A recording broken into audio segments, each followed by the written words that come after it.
Au nom du Père, du Fils, Saint-Esprit, un seul Dieu, Amen, que sa bénédiction repose sur nous tous, Amen. Alors aujourd'hui, on va continuer chapitre 4 de l'épître de Saint Paul aux Éphésiens, chapitre 4 du verset 4 à 6. Ensuite, on va continuer le reste du chapitre 4. Alors, verset 4, il nous dit, « Il y a un seul corps et un seul esprit, comme aussi vous avez été appelés à une seule espérance par votre vocation. Il y a un seul Seigneur, une seule foi, un seul baptême, un seul Dieu et Père de tous, qui est au-dessus de tous et parmi tous et en tous. Gloire à toi, Seigneur. » Alors, je vous rappelle bien que le but, l'objectif de Dieu, le Père, c'est de rassembler tous les peuples, que ce soit juifs ou nations, les rassembler en Christ pour former un seul corps du Christ, une seule Église. Et vous allez voir que dans la partie qui va suivre, on va entendre toujours le thème de seul, unique. Toujours notre Dieu est un seul Dieu. L'Église est une seule Église, un seul corps du Christ dont le Christ est la tête. Alors, tout ce qui est un dans ce corps-là, il y a un seul corps et un seul esprit de Dieu qui œuvre dans les membres de ce corps unique. Comme aussi vous avez été appelés à une seule espérance. Nous sommes tous membres dans un seul corps, nous avons un seul esprit qui œuvre en nous, l'Esprit de Dieu, et nous avons une seule idée, un seul but, une seule espérance. C'est quoi l'espérance des chrétiens qui forment la seule Église? C'est la vie éternelle. À une seule espérance par votre vocation. Nous étions tous appelés à un seul but, pour avoir une seule pensée, étant membres dans un seul corps. C'est la vie éternelle. Si un chrétien, son but est autre que la vie éternelle, il n'est pas sur le bon chemin. C'est ça qui diffère un chrétien d'un non-chrétien. Ce n'est pas la croyance en Dieu, mais on ne peut pas croire en Dieu sans avoir ce but d'être un héritier de la vie éternelle, héritier du royaume des cieux. C'est ça être chrétien. Et c'est ça l'objectif de Dieu pour ses enfants. Donc, nous sommes un seul corps, une seule Église, mais bien sûr, si nous sommes aujourd'hui plusieurs églises ou plusieurs communautés séparées des autres, c'est parce que tout simplement, c'est l'œuvre non pas de l'Esprit de Dieu, mais c'est l'œuvre de la volonté de l'homme qui a implanté des différences. Ça prendra du temps, Dieu va œuvrer là-dedans pour réunir un jour tous les membres pour être un seul corps. C'est ça le communisme, eh bien, on l'espère. Donc, il y a un seul corps, un seul esprit qui œuvre dans les membres de ce corps unique, et tous les membres, ils ont une seule espérance. Verset 5, il y a un seul Seigneur, une seule foi, un seul baptême. Ah, attention, là c'est très important, parce qu'on peut avoir 2-3 éléments de cette unification, mais on n'a pas tous les éléments. Tant qu'on n'a pas tous les éléments uniques, chaque élément est unique qui mène à l'unité, eh bien l'unité ne peut pas avoir lieu. C'est-à-dire, on peut avoir un seul Seigneur. Tous on croit en Dieu, créateur du ciel et la terre, et son Fils unique Jésus-Christ. Mais est-ce que nous avons une seule foi? Ou il y a des différences entre nous dans la foi. On peut avoir un seul baptême et un seul Seigneur, mais on n'a pas une seule foi. Saint Paul ici, il précise. Il y a un seul Seigneur, une seule foi, un seul baptême. C'est ça qui mène à l'unité de l'Église. Alors, d'une autre façon de dire, alors pourquoi nous sommes aujourd'hui plusieurs églises séparées? C'est parce que tout simplement, on a un seul Seigneur, on peut avoir un seul baptême, mais nous n'avons pas une seule foi. Et ça, c'est très important. Même on peut avoir d'autres religions qui ont le même Seigneur. Ils n'ont pas la même foi, ils n'ont pas le baptême. Alors, on ne peut pas être en union avec eux. Si une église, il a le même Seigneur, elle croit bien dans Dieu le Père, la Trinité, le Saint-Esprit, le Fils unique de Dieu, fait homme, mais ils n'ont pas la même foi. On ne peut pas être unis avec eux. Que ça soit clair. L'union, c'est quoi? Ce n'est pas l'union du Seigneur, mais l'union aussi de la foi. Parce que la foi, c'est très important. C'est la foi, à travers la foi, que je peux exprimer ma croyance. Je crois en quoi? Dieu pour moi, et comment? Et qui? Qu'est-ce qu'il fait? Qu'est-ce qu'il accomplit? Quels sont les dogmes, c'est-à-dire les articles, la signification de la foi? C'est quoi? C'est les dogmes qui m'aident à comprendre la foi. C'est comme les articles d'une loi. Comment je peux comprendre la loi? En voyant les articles. C'est les articles qui signifient, qui expliquent, qui met en évidence, qui met en illumination, qui éclairent la loi. Donc les dogmes éclairent la foi. À quoi je crois? Donc, on doit avoir toujours un seul Seigneur, une seule foi, un seul baptême. Les éléments qui nous ont rendus des croyants chrétiens sont un en eux-mêmes, c'est-à-dire la foi est un seul, le Seigneur est un seul, le Père est un seul, le Fils est un seul. Alors tous ces éléments-là, ensemble, ils mènent à l'unification de l'Église. Et c'est pour cela, je me rappelle ici de vous dire que c'est pour cela que dans le choix du Orban, on a toujours dans le panier un chiffre impair. Pourquoi? Parce qu'impair, ça donne la notion de l'unité. 1. On choisit 1 parmi un chiffre impair. C'est pour cela que notre Sauveur est un seul, il n'y a pas d'autre. Il n'y a aucun autre nom au-dessous des cieux qui peut nous sauver que le nom du Seigneur. Un seul Dieu est Père de tous. Un seul Dieu qui prend soin de nous tous, sans différencier entre les membres du corps.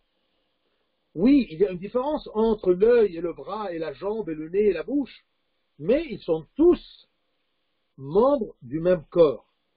Ils ont une même tête qui contrôle tous ces membres-là, qui coordonne entre ces membres. Nous avons tous un seul Dieu qui prend soin de nous comme un père vers ses enfants. Un seul Dieu est Père de tous, qui est au-dessus de tous. C'est lui qui règne, c'est lui qui contrôle. C'est pour cela qu'on dit toujours que dans le christianisme, il n'y a pas de chance, il n'y a pas de hasard. Nous, on ne croit pas dans la chance. Ah non, parce que tout est sous le contrôle de ce Dieu unique, de ce Père unique, qui prend soin de tous, qui contrôle tout, qui est pantocrator, qui contrôle tout. Tout est entre ses mains, qui est au-dessus de tous. Et il est partout. Il est omniprésent. Dieu, il est partout. Et il est en tous, c'est-à-dire qu'il demeure en nous par son Esprit Saint. Et nous, nous demeurons en lui. Il nous a donné le moyen d'être unis avec lui. Il nous a donné le moyen de demeurer en lui et lui en nous, la communion, le sacrement. Donc l'objectif de Dieu le Père, c'est de nous unir en Christ pour former l'unique corps du Christ. C'est ça le sens de l'Église. Un corps avec plusieurs membres. Ici, je cite pour le verset 5, il y a un seul Seigneur, une seule foi, un seul baptême. Galates, chapitre 3, 27 et 28. Il nous dit, vous tous qui avez été baptisés en Christ, vous avez revêtu Christ. Il n'y a pas de différence. Il n'y a plus ni juif ni grec. Il n'y a plus ni esclave ni libre. Il n'y a plus ni homme ni femme, car tous vous êtes un en Jésus-Christ. Par Jésus-Christ qui s'est incarné et qui nous a réunis tous dans son humanité. Mais attention, on ne peut pas être vraiment un et une seule Église avec une communion entre nous que si nous avons un seul Seigneur, une seule foi et un seul baptême. C'est précis. Ça, ce sont les piliers de l'unification de tous les membres et de tous les enfants de Dieu. Et, pour terminer ici, verset 6, Dieu étant le Père nous rassemble comme un, car il est un seul Père pour nous tous. Il prend soin de nous tous en nous gardant toujours sous ses yeux. Il existe en nous. Ça nous rassure comme chrétiens. On sait que notre Dieu n'est pas loin. Non, il demeure en nous par son Esprit Saint. Il existe en nous et nous existons par lui. Si vous vous rappelez bien, on a dit, nous croyons bien que notre origine de la vie nouvelle, de la vie d'enfant de Dieu, ça vient de quelle origine? D'où est la source de sa vie? C'est notre Dieu, notre Père, un seul Père. Et puisque nous prenons notre existence d'un seul, nous serons sûrement un seul. On continue le chapitre 4. On va commencer du verset 7 jusqu'à verset 16. Si on a le temps, bien sûr, on va continuer jusqu'à 16. Alors, on lit depuis verset 7. Mais à chacun de nous, la grâce a été donnée selon la mesure du don de Christ. C'est pourquoi il dit, ou c'est pourquoi il est dit, étant monté en haut, il a emmené des captifs, et il a fait des dons aux hommes. Or, que signifie il est monté, sinon qu'il est aussi descendu dans les régions inférieures de la terre? Celui qui est descendu, c'est le même qui est monté au-dessus de tous les cieux, afin de remplir toutes choses. Il a donné les uns comme apôtres, les autres comme prophètes, les autres comme évangélistes, les autres comme pasteurs et docteurs, pour le perfectionnement des saints, en vue de l'œuvre du ministère et de l'édification du corps de Christ. C'est un vocabulaire un peu philosophique de saint Paul, mais on va voir.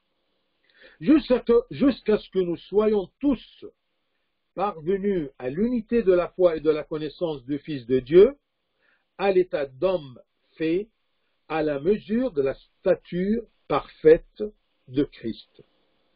Afin que nous ne soyons plus des enfants flottants et emportés à tout vent de doctrine par la tromperie des hommes, par leur ruse dans les moyens de séduction, mais que, professant la vérité dans la charité, nous croissions à tous égards en celui qui est le chef, Christ.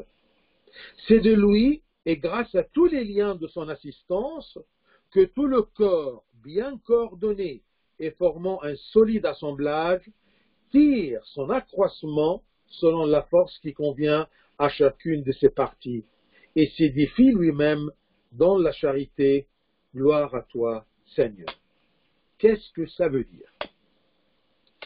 Alors, ici, il commence à nous dire comment fonctionne ce même corps ayant plusieurs membres. Il commence à préciser et expliquer quel est le rôle de chacun et comment ces rôles-là est donné, il est partagé. Il nous parle à propos du management. Comment Dieu contrôle et administre son Église, le corps du Christ. Il nous dit que, mais à chacun de nous, la grâce a été donnée selon la mesure du don du Christ. Bien sûr, le mot grâce ici, ça veut dire a quelques autres synonymes, c'est-à-dire grâce, don ou talent.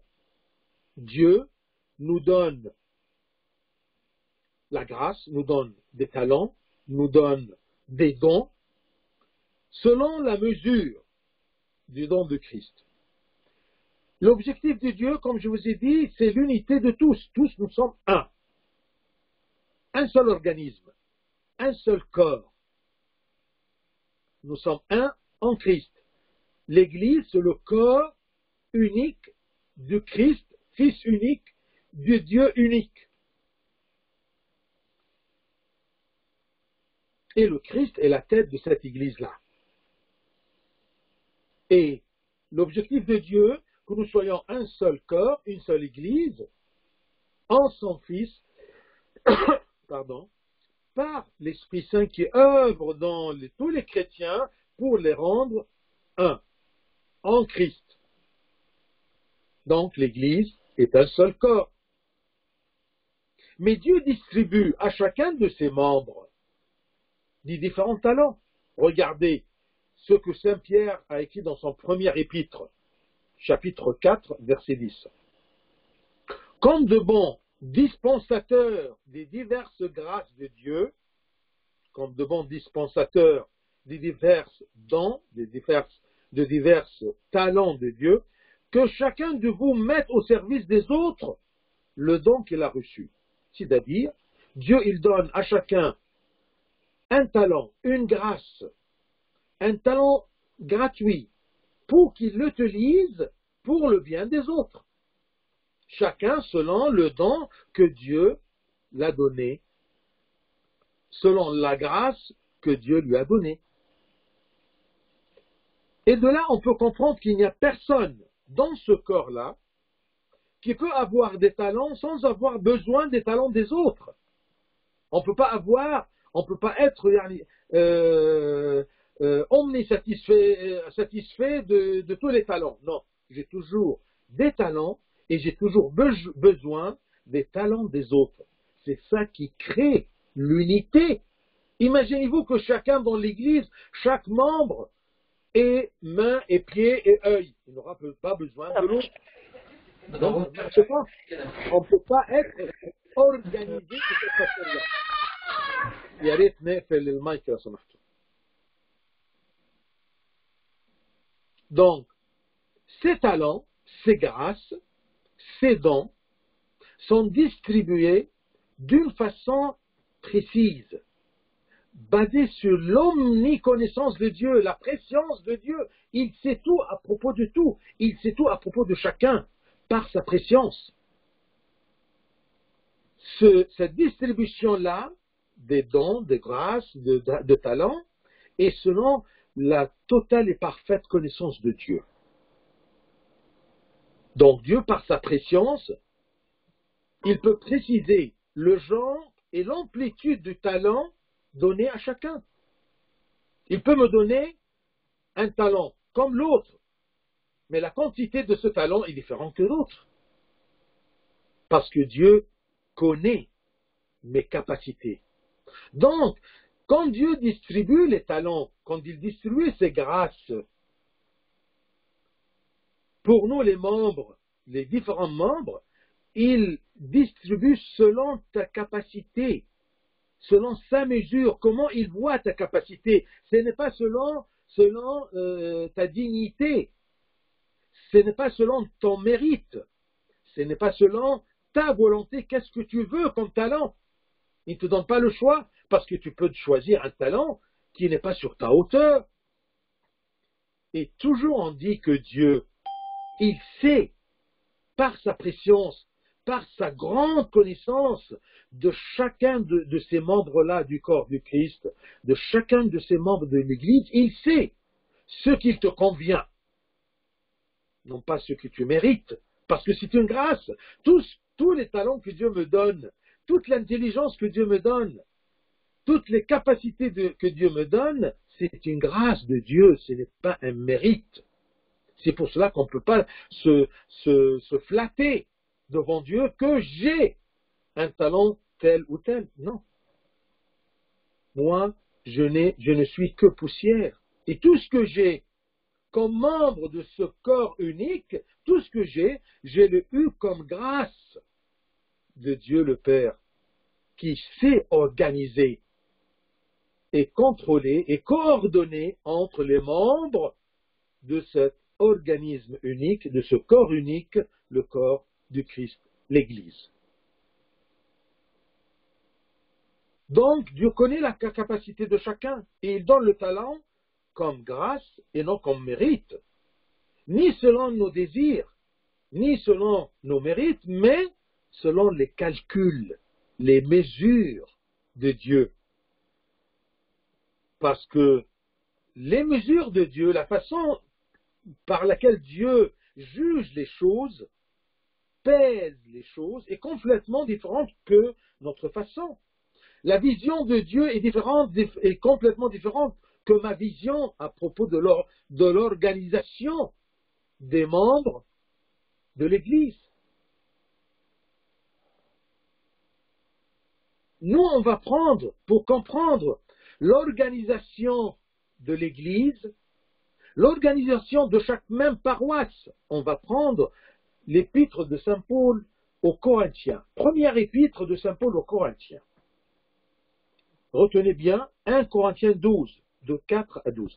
1 Corinthiens 12, ça, c'est le chapitre où Saint Paul il parle à propos de El Khedma, le ministère. Comment servir Dieu et comment Dieu partage les talents pour ses serviteurs, pour le bien de l'Église, pour la gloire de Dieu, non pas pour la gloire de chacun de nous. Non.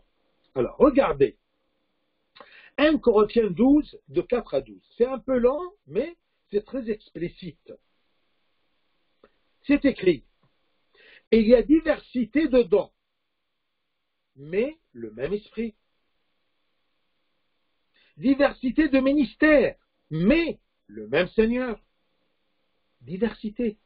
Il y a un qui est catéchiste, il y a un qui est chanteur, il y a un qui est prêtre, il y a un qui est évêque, il y a un qui est diacre, il y a un qui est responsable de la cantine, il y a un qui est responsable de nettoyer l'église. Chacun est membre dans l'église et chacun a son rôle. Ce sont des rôles complémentaires, différents et complémentaires. Mais il n'y a pas un plus important que de l'autre. L'œil ne peut pas dire au pied, je n'ai pas besoin de toi. Ça ne marche pas. Diversité de ministères, mais le même Seigneur. Diversité d'opérations, mais le même Dieu qui opère tout en tous. Il te donne un talent et il surveille ce talent-là et il forge ce talent-là. C'est lui qui fait tout en tous. Alors pourquoi les serviteurs se gonflent? Pourquoi les serviteurs disent « Ah, moi je suis important parce que je fais telle chose ». Toi tu fais cette chose-là parce que tu as eu la grâce de le faire. La grâce d'avoir le talent de le faire. Tu as eu une vocation. Il t'a demandé de faire ceci. Ce n'est pas parce que tu mérites. C'est parce que Dieu a vu, selon sa mesure, selon sa connaissance, que tu peux être utilisé dans ce ministère-là.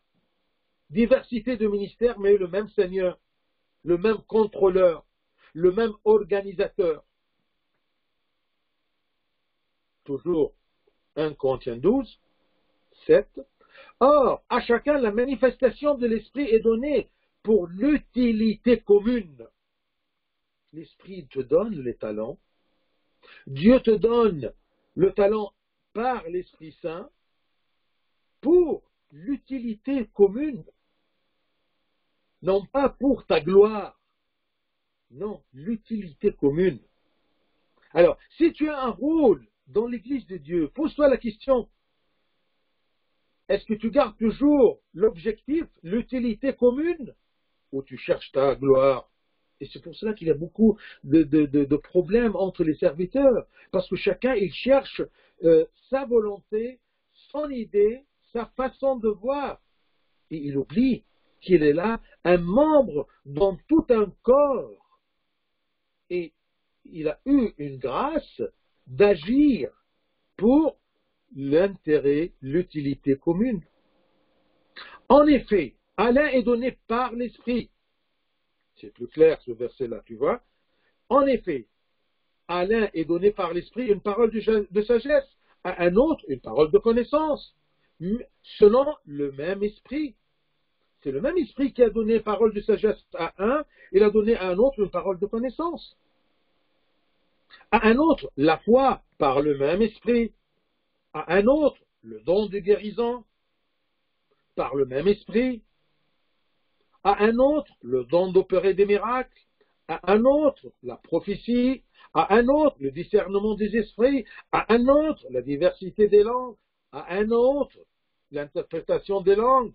Vous voyez, plusieurs opérations, plusieurs ministères, mais le même seul Dieu, le même Esprit. Un seul et même Esprit opère toutes ces choses, les distribuant à chacun en particulier comme il veut. Comme il veut l'Esprit, comme l'Esprit veut, non pas comme la personne veut. Que ça soit clair, Dieu organise selon sa volonté, selon sa mesure qui dépasse notre intelligence. Car, ça c'est la conclusion de la façon par laquelle Dieu organise son corps, son Église. Car comme le corps est un et a plusieurs membres, et comme tous les membres du corps, malgré leur nombre, ne forment qu'un seul corps, ainsi en est-il de Christ. Le Christ, l'Église. L'Église est le corps du Christ. Alors, comme un corps a plusieurs membres, et comme tous les membres du corps, malgré leur nombre, ne forment qu'un seul corps, ainsi en est-il de Christ, de l'Église, du corps du Christ. J'espère que l'idée de l'Église, ce n'est pas, est clair maintenant, ce n'est pas tout simplement un groupe de gens qui vivent ensemble parce qu'ils sont dans une région ou dans un quartier. Non. Toutes les églises dans tout le monde, partout, doivent être une seule église parce que c'est un seul corps de Dieu. Mais le problème, on n'a pas la même foi. On a le même Seigneur, on a le même esprit. Mais le même Seigneur, le même Père, le même esprit nous aide, mais ne nous oblige pas à être un. Et c'est pour cela que selon la volonté de l'homme, parce qu'il s'égare de l'utilité commune des membres du corps unique, eh bien, à cause de ça, il y a la division entre les églises, et on a les sectes, on a même les religions, on a ainsi de suite. Puisque c'est Dieu qui organise, puisque c'est Dieu qui est la source de ces grâces-là, de ces talents-là, de ces dons, eh bien que personne n'envie son frère de ce qu'il a reçu comme talent.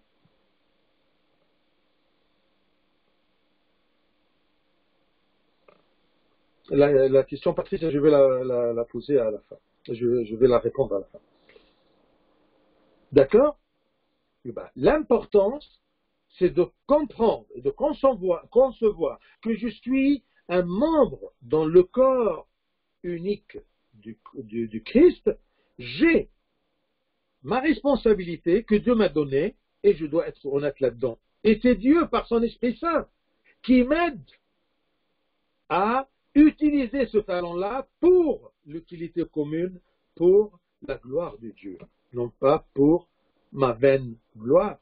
Quand je vous ai dit la dernière fois, Dieu m'a donné des talents pour les utiliser pour la gloire de Dieu, non pas pour ma gloire, non pas pour me flatter. C'est clair?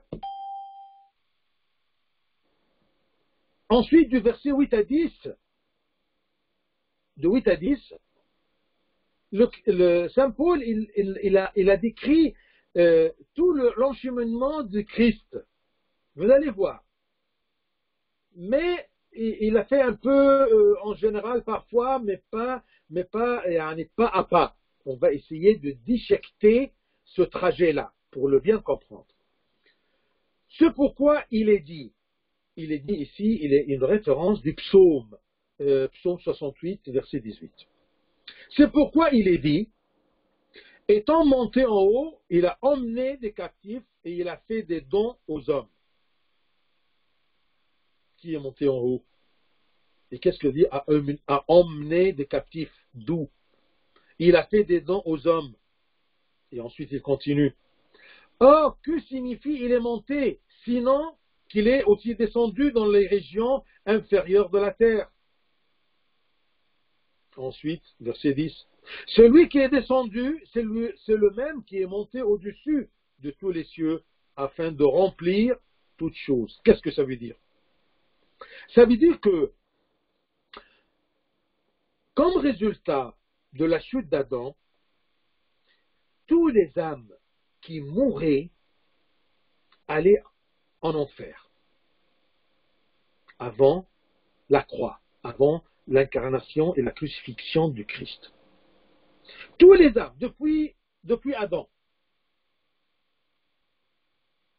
jusqu'à la mort du Christ, tous les âmes qui mouraient passaient automatiquement à l'enfer, parce que le paradis était interdit pour les âmes humaines. Parce que par le péché d'Adam, tous les âmes humaines étaient pourries. Ils ne pouvaient pas rentrer au royaume des cieux. Ils ne pouvaient pas rentrer au paradis.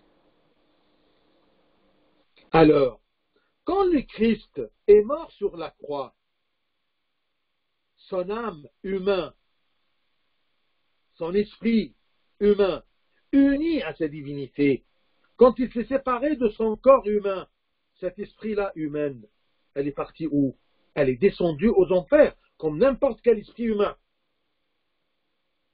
Et c'est pour cela que dans la messe, on entend dire Christ est descendu par la croix aux enfers, ou parfois par l'entremise de la croix aux enfers. Il est descendu aux enfers. Oui, l'âme du Christ, l'âme humaine du Christ est descendue comme tous les âmes dans l'enfer.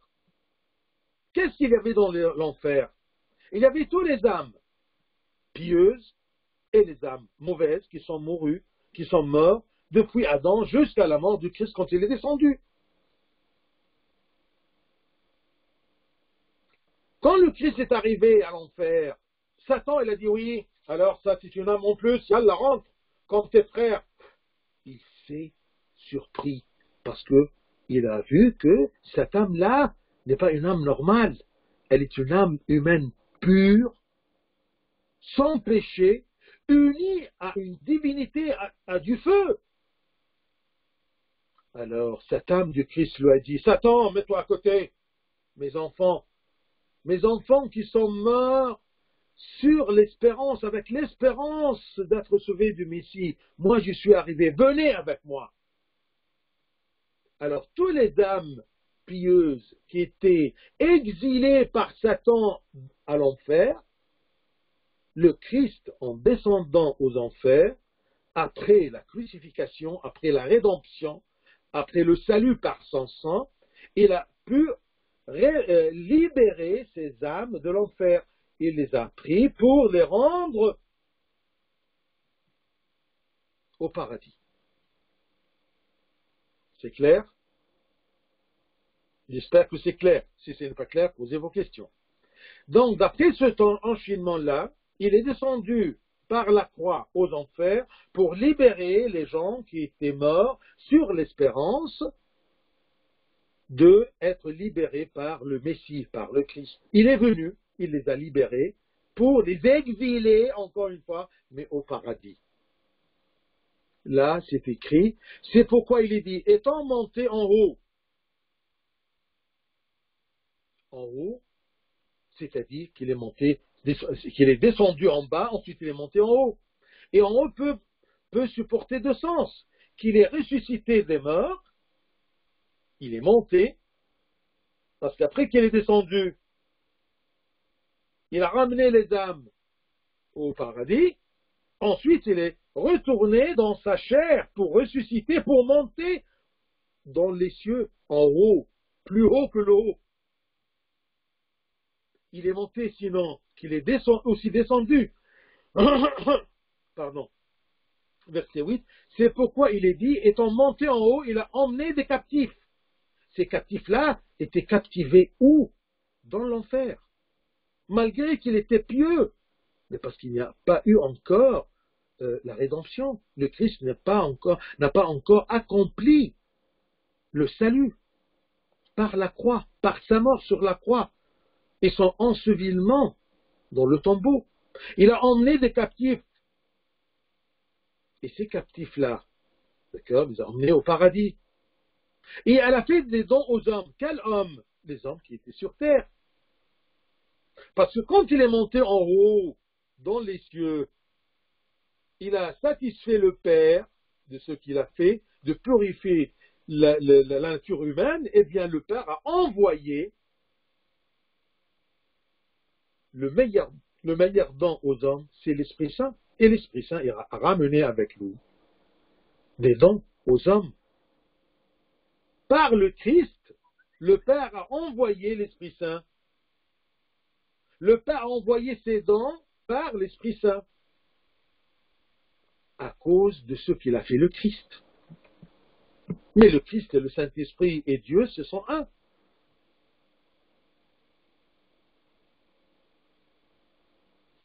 Et il commence, Saint Paul, à expliquer plus précisément.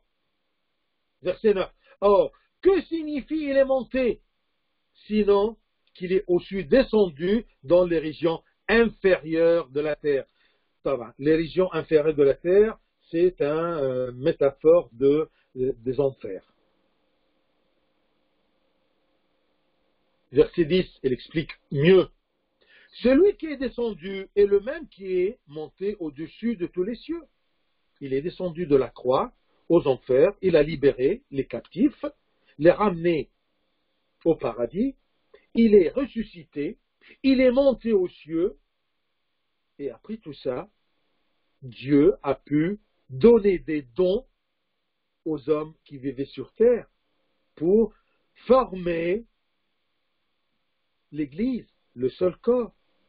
Il a donné aux membres vivants, après la rédemption, l'Esprit Saint qui a préparé les sacrements, qui a préparé le baptême, pour que quand je meurs, je ne passe pas comme autrefois, comme jadis, aux enfers. Non, aujourd'hui, un baptisé qui a suivi le chemin de Dieu, il a labouré bien dans sa vie, il a lutté bien, il a mené le bon combat, eh bien, il va passer directement au paradis, il ne sera jamais captif à l'enfer.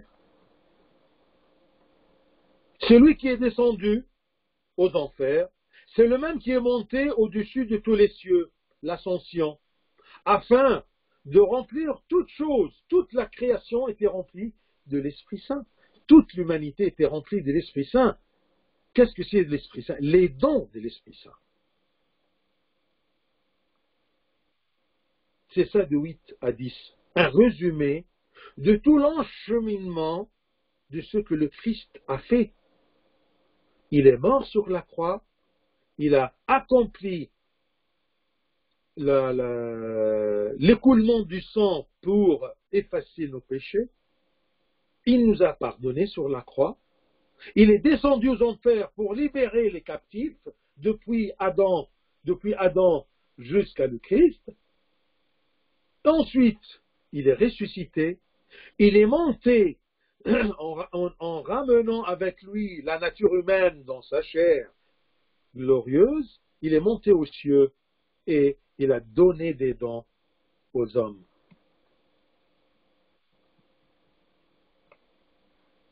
Il est ressuscité, il est monté aux cieux, il a donné des grâces, des dons à ceux qui étaient sur terre. J'espère que l'idée du salut est claire maintenant dans votre tête. Verset 11.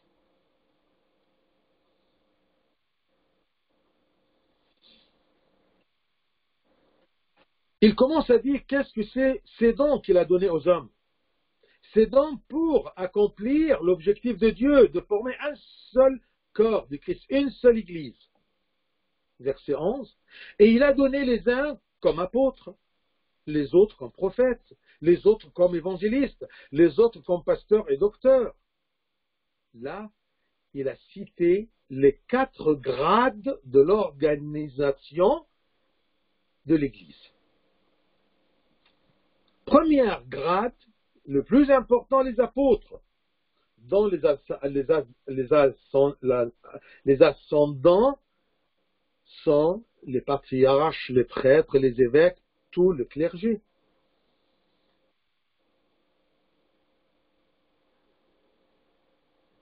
Donc les apôtres, c'est plus haut grade, plus haut gradé dans la hiérarchie de l'Église.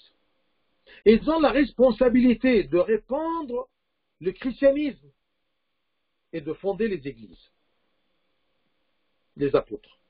Les prophètes, nous sommes d'accord maintenant, comme on a appris, que prophètes dans le Nouveau Testament, ce n'est pas des prophètes comme l'Ancien Testament, ils ne font pas des prophéties, mais ce sont des assistants des apôtres qui prêchent et consolent les fidèles pour compléter le travail et le ministère des apôtres. Comme par exemple Saint Paul, il était chez les Éphésiens, il a fondé l'église des Éphésiens, ensuite il y a d'autres personnes comme Apollos, comme Timothée, qui est venu auprès des Éphésiens pour continuer le travail des apôtres, de Saint Paul par exemple. Et l'ère des prophètes est terminée par la fin de l'ère des apôtres. Et on a eu les évangélistes. Les évangélistes, c'est-à-dire les gens qui prêchent l'évangile. Les apôtres, leurs assistants. Après, il y avait les évangélistes dont le rôle était, après les apôtres, qui était un rôle auprès des incroyants, hors des églises nationales, hors des églises locales. Ils étaient autres que les pasteurs, dont la tâche était parmi les croyants, mais les évangélistes étaient parmi les incroyants pour leur révéler la bonne nouvelle, le Christ, le salut. Apôtres, prophètes, évangélistes, ensuite les pasteurs et les docteurs. Docteur, c'est-à-dire quelqu'un qui est connaisseur, non pas un médecin, d'accord? Alors, les pasteurs, les docteurs, dans le rôle, étaient dans les églises locales. Parce qu'une fois une église fondée, on a besoin des pasteurs. Bien sûr, pasteur ici, c'est très protestant, cette édition protestante, d'accord? Mais des prêtres, des sacerdoces, d'accord? Et des serviteurs, les docteurs, comme les catéchistes. Parce qu'une fois l'église est fondée, elle a des besoins du sacerdoce, de la prêtrise pour célébrer les sacrements. Et les autres serviteurs pour le catéchisme, pour tous les talents des différents membres de l'Église de Dieu. Il a donné les uns comme apôtres, les autres comme prophètes, les autres comme évangélistes, les autres comme pasteurs et docteurs. Mais tous ces dons-là étaient donnés par le même Dieu unique, par le même esprit, mais différents talents, différents grades, selon l'utilité commune. Verset 12. Pour le perfectionnement des saints en vue de l'œuvre du ministère et de l'édification du corps du Christ. Tous les membres, chacun dans son rôle, chacun dans sa responsabilité, que ce soit gradé, que ce soit minimum, chacun selon le talent que Dieu lui a donné. Tous assument leur rôle et leur ministère pour l'édification du corps unique du Christ, qui est l'Église, unis ensemble. Après la fondation d'une Église, on y nomme des pasteurs et des enseignants, des docteurs. Les fidèles ont toujours besoin d'éducation, ont toujours besoin de redressement, ils ont toujours besoin de rectification. Peut-être il y a une idée un peu égarée, avec toutes les influences extérieures. Ce n'est pas une fois fondée une église, on la laisse tranquille comme ça, non. On doit l'entretenir par d'autres gradés. par d'autres membres ayant des talents nécessaires pour l'utilité commune de ces églises. Comme aux Thessaloniciens, première épître aux Thessaloniciens, chapitre 3, 10, c'est écrit « Nuit et jour, nous le prions avec une extrême ardeur de nous permettre de vous voir. » Il demande au Saint-Esprit, à Dieu, de les voir et de compléter ce qui manque à votre foi. C'est fondé. Votre foi est fondée, votre Église est fondée. Mais on veut bien vous voir pour arriver de compléter ce qui manque à votre foi. C'est ça ce que c'est écrit pour le perfectionnement des saints. Les saints ici, c'est tous les fidèles, tous les membres de l'Église, ils ont besoin de perfectionnement en vue de l'œuvre de ministère et de l'édification du corps de Christ. Ils doivent être remplis, ils doivent être bien taillés comme pierre vivante dans l'édifice unique du Christ, l'Église unique, le corps unique du Christ. 13, et je m'arrêterai là, jusqu'à ce que nous soyons tous parvenus à l'unité de la foi et de la connaissance du Fils de Dieu, à l'état d'homme fait à la mesure de la stature parfaite de Christ. On doit perfectionner les saints jusqu'à quel niveau? Un niveau très large, très loin. C'est l'état de l'homme parfait, la stature parfaite de Christ. Notre objectif primordial est que tous soient en harmonie intellectuelle et spirituelle. La foi unique permet à l'Église de connaître le Fils de Dieu, et c'est ça l'importance, la connaissance du Fils de Dieu, et la bonne connaissance, la bonne droite connaissance, l'orthodoxie, la foi droite. Connaître Dieu, connaître le Christ, une bonne connaissance. Il y a beaucoup de gens qui connaissent Dieu, mais ils ne savent pas comment agir avec Dieu. Ils ne connaissent pas la valeur ou les dimensions de l'amour de Dieu. La foi unique permet à l'Église de connaître le Fils de Dieu, une bonne et vraie connaissance. Alors, ici, que nous soyons tous parvenus à l'unité de la foi et de la connaissance.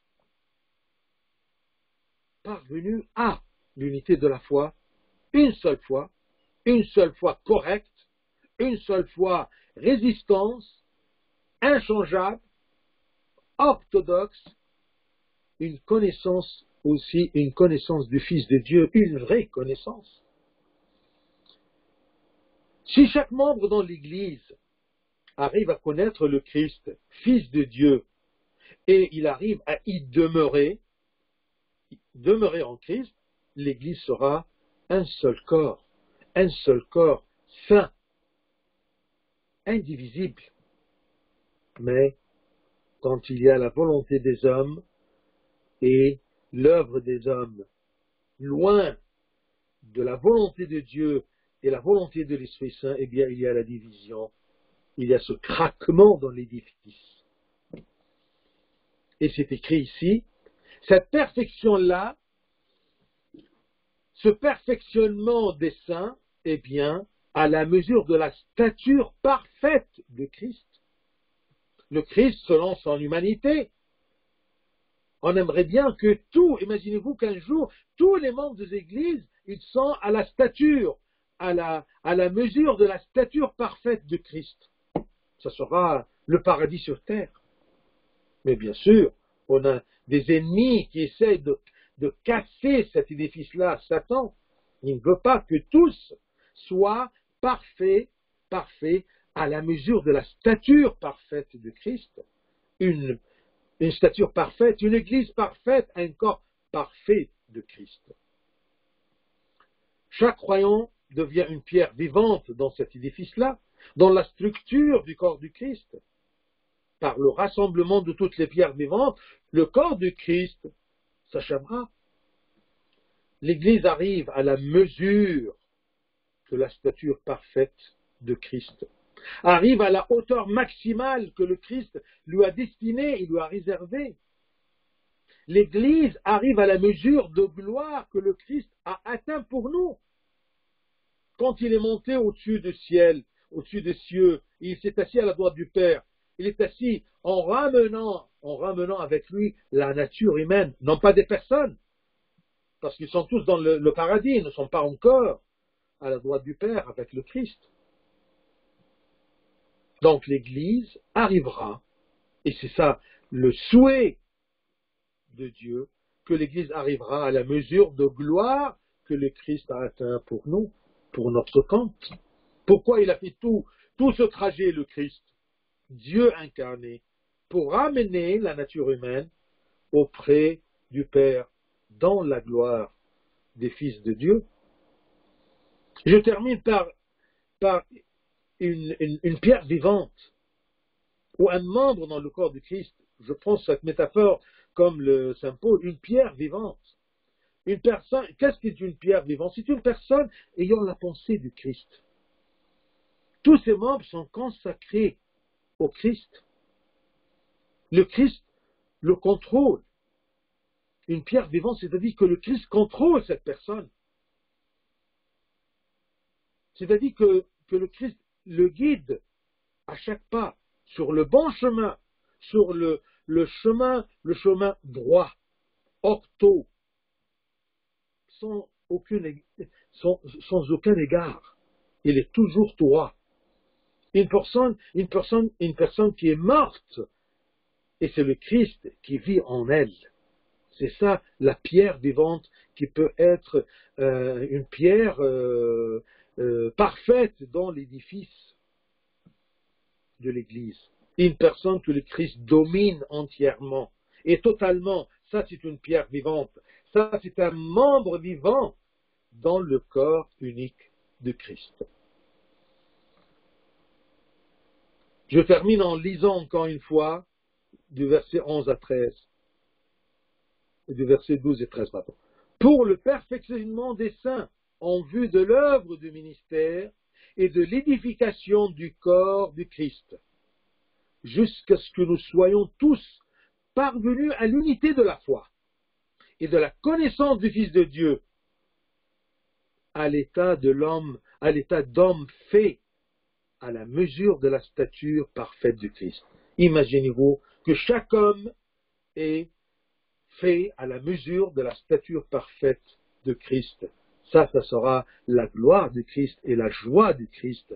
Gloire à lui éternellement. Amen.